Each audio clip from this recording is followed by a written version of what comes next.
पहले मैं आज बताता हूँ आप तुम लोगों को कि हम बीमार क्यों पड़ते हैं। बॉडी में ऐसी क्या चीज़ है, कहते हैं ना वाइटल फोर्स डीअरेंज हो गया तो हम बीमार पड़ते हैं होम्योपैथिक व्यू के हिसाब से। तो ऐसा वास्तव में होता क्या डीअरेंज है जिसकी वजह से हम बीमार होते हैं और जिसकी वजह से हम हेल्दी होते हैं। कोई चीज़ है तो अपनी पूरी बॉडी में एक एक्सिस काम करता है जिसको अपन PNE और I के रूप में देख सकते हैं।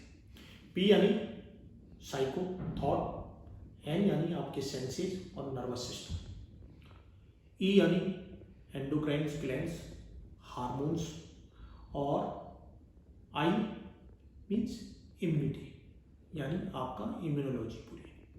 तो आप इस अगर एक्सिस में इस तरीके से अगर काम हो रहा है, ये एक्सिस अगर सिमेट्री में है तो आप हेल्दी हो, और इसमें अगर डिस्टरबेंस है कहीं भी, चाहे वो साइकिक हो यानी थॉट लेवल पे हो तो भी हम बीमार हैं, अगर ये नर्व लेवल पे हो यानी सेंसेस लेवल पे हो तो हम बीमार हैं, और अगर ये हार्मोन बेस पे हो यानी आपके हार्मोन डिसऑर्डर है तो भी हम बीमार हैं, और आपकी इम्यूनिटी वीक है तो भी हम बीमार हैं।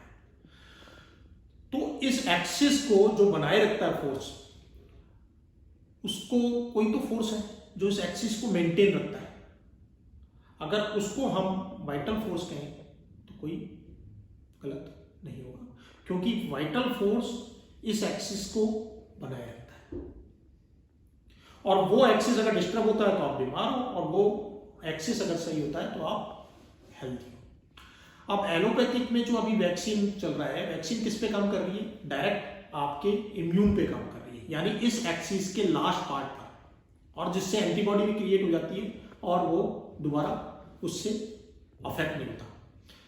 लेकिन दूसरी चीज जो अभी कोविड हुआ, कोविड में जो पोस्ट कोविड कई बीमारियां हैं जिसमें म्यूकोमाइकोसिस भी है, ब्लाइंडनेस आ रहा है, सेंसेस चले गए, किसी के सूंघने की वो चली गई, किसी का सूंघने का चले गया, यानी सारे सेंसेस में डिस्टर्बेंस आ रहा है।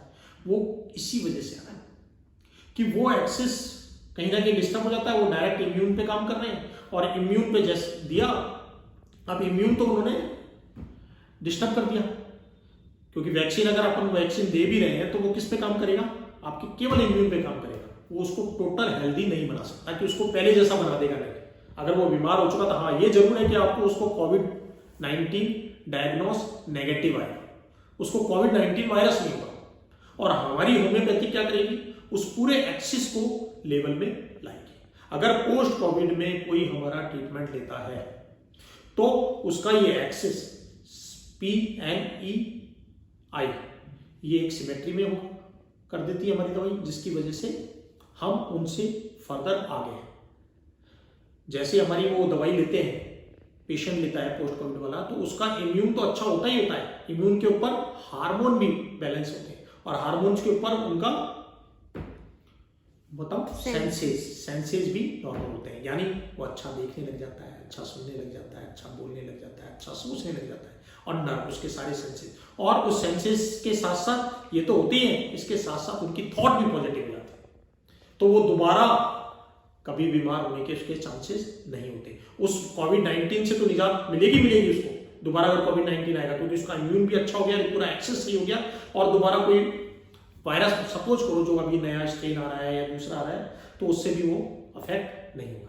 इसलिए होम्योपैथिक अगर दवाई ली जाए पोस्ट कोविड में भी और वैसे भी, तो इसमें ये एक्सिस पे कम होता है, इसलिए ये ज़्यादा सर्वोपरि है, जबकि उनका एक पर्टिकुलर वैक्सीन काम कर रही है इम्यून पे, और होम्योपैथिक में बनी वैक्सीन भी बहुत अच्छा काम करेगी, क्योंकि होम्योपैथिक से बनी वैक्सीन या होम्योपैथिक की दवाई से अगर उसकी इम्यूनिटी डेवलप होती है तो उसकी इम्यूनिटी ही डेवलप नहीं होती, उसका पूरा एक्सेस ठीक होता है, इसलिए वो परमानेंट क्यों होता है। तो मैं तो सबको ये एडवाइस दूंगा कि आप सब होम्योपैथिक ही पोस्ट कोविड में लें, जिससे आने वाले खतरे से भी आप दूर रहें। ठीक है।